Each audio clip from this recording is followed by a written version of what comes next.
Hello, welcome back to your history class. But before I start the class, I want to thank you all for making Teachers' Day so special for us. Thank you for the poems, the cards, the little videos that you had made for us and sent for us. God bless you. Thank you for making this Teachers' Day a special one in your own way. Thank you so much. God bless you once again. So, starting with the chapter, we were on the chapter the Central Islamic Lands. And in the last video, I gave you an introduction of and told you something about Prophet Muhammad. When was he born and कैसे वो बड़े हुए और कैसे उन्होंने अपना religion को spread किया. Today we'll be teaching you the topic, the caliphate, expansion, civil wars and the sect formation. यानी कि कैसे उनकी डेथ के बाद द खलीफाज केम इनटू बीइंग और कितने खलीफाज थे, क्या किया उन्होंने अपने रेन के दौरान और कैसे जो मुस्लिम पूरे ट्राइब था, how they were divided among the Shias and the Sunnis, right. So to start with, Prophet Muhammad died in the year 1632, okay, and after his death there were deep divisions as well as innovations. Divisions in the sense कि जो tribes थे, इतने ढेर सारे tribes को जिनको उन्होंने unite करके रखा था, वो वापस से डिवाइड होने लगे और कुछ ट्राइब्स थे जो खलीफाज थे उनके अंडर में आ गए. So the basic innovation that took place after his death was known as the caliphate, और जहाँ पे हम लोग खलीफाज का आगमन देखते हैं, राइट. नाउ जब उनकी डेथ हुई तो people were divided among the कि जो अब कौन लीड करेगा मुस्लिम्स को, क्योंकि पहले तो लीडरशिप मोहम्मद साहब के हाथों में थी तो उनको सब मानते थे कि वही एक चीफ हैं.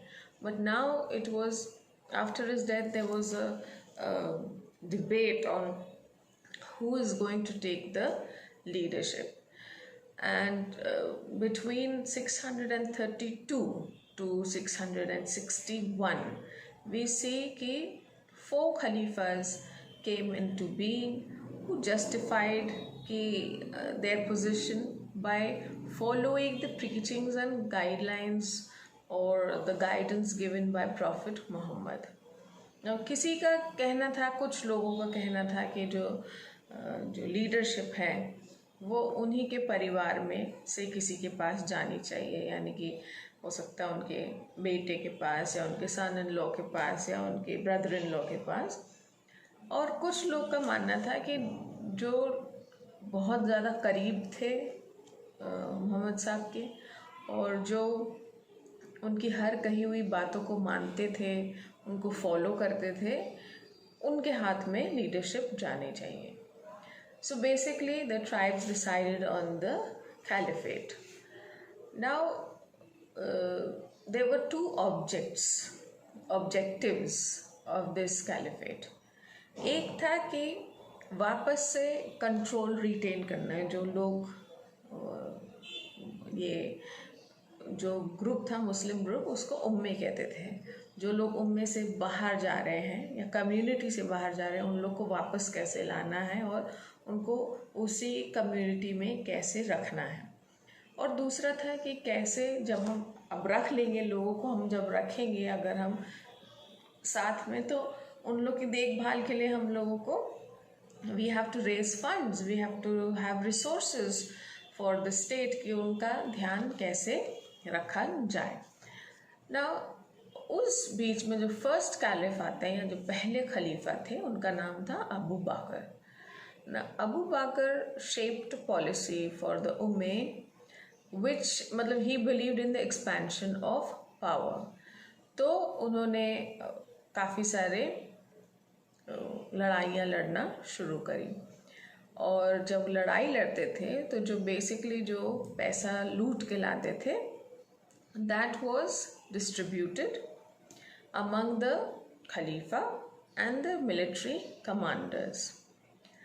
धीरे धीरे करके ये जो मिलिट्री कमांडर्स थे और जो खलीफास थे वो बहुत ज़्यादा पावरफुल बन गए, और उन्हीं पैसों से बाकी जो किंगडम में जो लोग थे, जो मदीना में लोग थे, मक्का में लोग थे, उनकी देखभाल भी होती थी।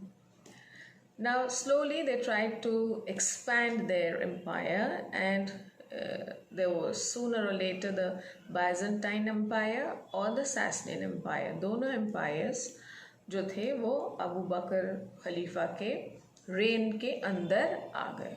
मीन्स दे उस समय जो स्थिति थी, means the Byzantine Empire and the Sasanian Empire, वहाँ पे दो डिफरेंट रिलीजन्स एग्जिस्ट करते थे। एक था क्रिश्चियनिटी, यानी कि क्रिश्चियन लोग ज़्यादा रहते थे, और दूसरा था ज़ोरास्ट्रियनिज्म, यानी कि पारसी लोग। एंड उस बीच में उन रिलीजन्स के बीच में एक नया रिलीजन शुरू करना, और फिर उस रिलीजन को शुरू ही नहीं करना, वहाँ पे उस रिलीजन को बाकायदा you have to ask people to follow them। That was a big task, but yes, it wasn't very difficult, though जैसे लड़ाई हुई, वो लोग एंटर करे, and by that time the Byzantine empire और सासनियन एम्पायर दोनों ही अपने डाउनफॉल की तरफ थे। So it was easy for them. और जो दूसरा जो उन्होंने एक अच्छा काम किया, वो उन्होंने किसी रिलीजन को रोका नहीं। मतलब कि they didn't stop Christianity there, they didn't stop Zoroastrianism there, they gave them freedom to follow their own religion. और जो अपनी खुशी से इस्लाम को अडॉप्ट करना चाहता है या फॉलो करना चाहता है, that freedom was given to the people। So many people joined Islam or converted to Islam with their own free will। ज़बरदस्ती किसी के साथ नहीं हुई, सब खुशी खुशी से, not सब, but whoever wanted to leave their religion and join the Islam religion, they did। So from the year 637 to 642, the Arabs actually brought Syria, Iraq, Iran and Egypt under the control of Medina, right? So we see कि जो इस्लाम है धीरे धीरे उस Arabian peninsula में spread होने लगा, और काफ़ी होल्ड उसने अपना बना लिया। नाउ अभी by the time the Khalifa's reign came to an end, the third Khalifa came in, or the next Khalifa who came in was known as Uthman। Now जो उथमान थे, उनका जो main under his guidance, their extent of control or the area where their reign spread was from the Nile, river Nile to the Oxus। अब river Nile जो है वो है Egypt में, और ओक्सस जो है वो 4 देशों से, रिवर ओक्सस है वो 4 देशों से गुजरता है, जो है अफ़गानिस्तान, तजाकिस्तान, तुर्कमेनिस्तान और उज़्बेकिस्तान। तो अगर आप मैप में देखेंगे जो आपके बुक्स में है, इट्स अ ह्यूज, इजिप्ट यहाँ है और उज़्बेकिस्तान इधर है, तो यहाँ से लेके यहाँ तक का area was totally under the control of Medina। So that's why we call it the Arabian Peninsula। Now all these places that were conquered, the Khalifas imposed a new administrative system। Structure जो था उन्होंने थोड़ा सा change कर दिया। So they were governors, they were called amirs, और chiefs जो थे उनका नाम था अशरफ। तो governors, and because the area now became a bigger area, so to control that area They were governors and chieftains, or we can say they were amirs and ashrafs who helped in administering the bigger kingdom of Medina. Okay, now जो soldiers होते थे इन खलीफाज के पास वो ज़्यादातर बेडोइंस थे. बेडोइंस कौन थे? Tribal people, जो कि they never use to stay in one place, they use to keep shifting. जैसे बंजारे होते हैं वैसे उन्हीं को बेडोइंस कहा जाता है.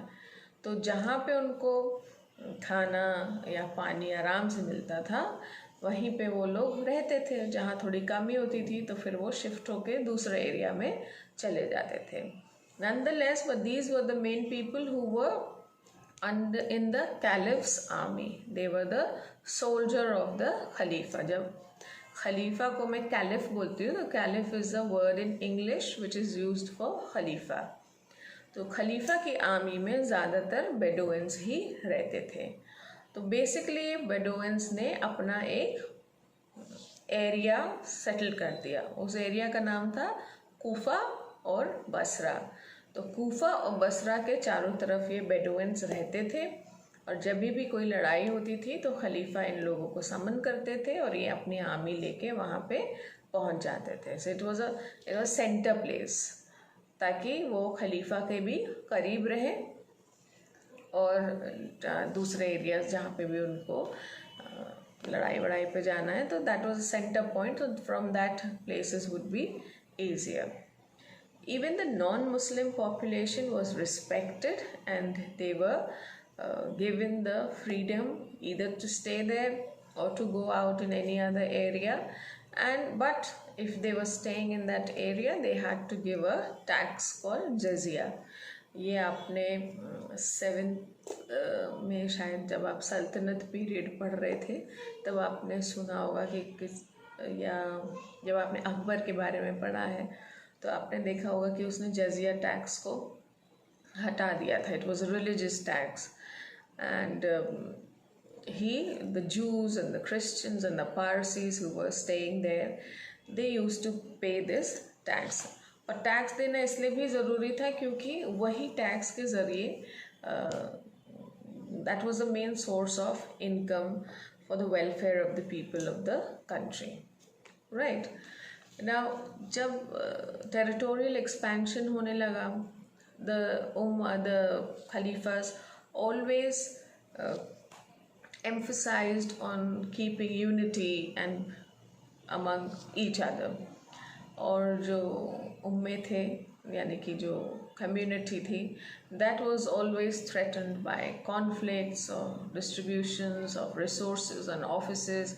तो इन छोटी छोटी बातों के लिए लड़ाई रहती थी, यानी कि ऑफिस में जो बड़ी पोजीशंस थी वो किसको मिल रही हैं या फिर जो रिसोर्सेज हैं वो कैसे हैं, सबको बराबर से मिल रहा है कि कोई particular tribe is favouring the other tribe. और क्योंकि जो मैंने आपको पिछले वीडियो में बताया था कि जो मोहम्मद साहब थे वो जिस ट्राइब को बिलोंग करते थे that tribe was called the Quraysh tribe and that was in Mecca. And जो हमारे जो खलीफा थे Usman, that he was the 3rd खलीफा, so he was also from that particular Quraysh tribe. तो वो अपने लोगों को उन्होंने ख़ास पोजीशंस दे रखी थी which was not obviously liked by many people. Now slowly this opposition in Iraq and in Egypt started to combine, it became a combined opposition, यानी कि opposition जो था वो बढ़ने लगा. And this opposition which was rising because they opposed Medina, they opposed Uthman, they opposed his policies.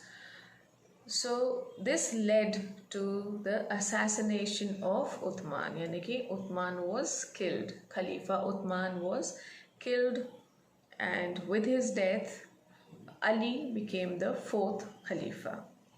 Okay, now when he became the Khalifa, the जो rift था Muslims में वो और ज़्यादा डीप हो चुका था और ज़्यादा बढ़ चुका था। सो वॉर्स जो थे वो आपस में काफ़ी ज़्यादा होने लगे। And this was the time when the supporters of Ali and the enemies. Ali is supposed to be a family member of the of Prophet Muhammad, okay, and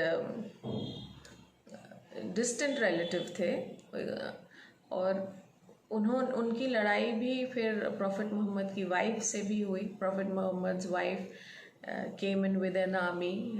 Her name was Aisha, और वो चाहती थी कि ये divide ना है, जो दूरियां और या ग्रुपिज्म हो रहा था जो मुस्लिम कम्युनिटी में वो ना हो। So there was a battle of the camel. It is called the Battle of the Camel in the year 657.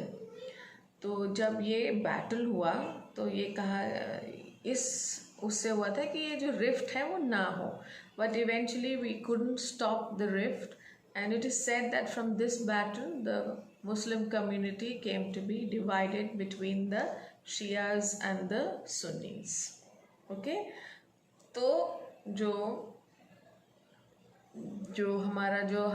जब हम मुस्लिम कम्युनिटी के बारे में बात करते हैं तो आज की तारीख में हम जानते हैं कि Muslims are like in the whole world 85% of the Muslims are Sunnis and 50% of the Muslims are Shias.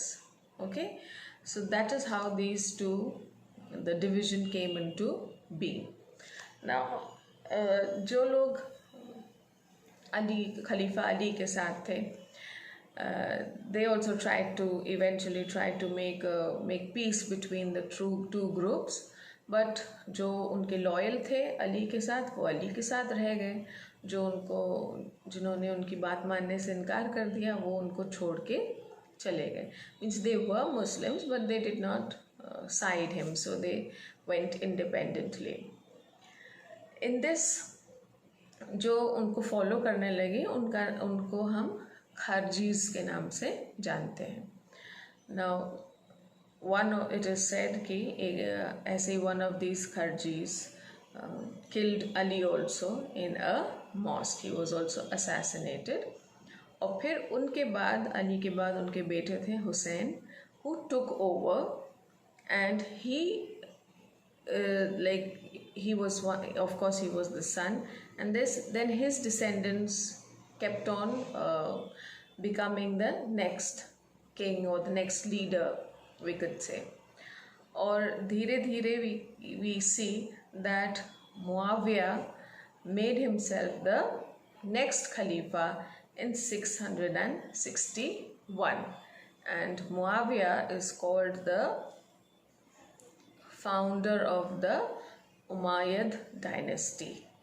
ठीक है, और जो उमायद डायनेस्टी थी जो 661 में बनी थी वो 750 तक वो dynasty reigned the Muslims. Okay, or I would not say reigned the Muslims but reigned the Arab world. Okay, so there are people there are Muslims who believe that who believed in the teachings of Prophet Muhammad, and they are the ones who believed कि उनके बाद खलीफा आए थे और ये खलीफास 4 खलीफास थे, and they followed the teachings of Prophet Muhammad. But from Ali, from the 4th Khalifa, we see that the Muslim community was divided between the Shias and the Sunnis. Okay, so जो Shias थे वो अली के साथ उनको follow करते करते उनके हुसैन को फॉलो करके they went the other way, and the other Muslims went the other way. But the way politics is concerned, or where the rule on Medina and Mecca and the Arabian Peninsula is concerned, that went in 1661, that went to the Umayyad dynasty. ठीक है, तो हम अपने next video में उमायद dynasty और centralisation of the उमायद dynasty के बारे में पढ़ेंगे। ठीक है, if you have any difficulties, please read the lesson. If you still have any doubts, please don't stop yourself from asking and clearing the doubts. I'll be happy to help you. Right? Take care. Thank you.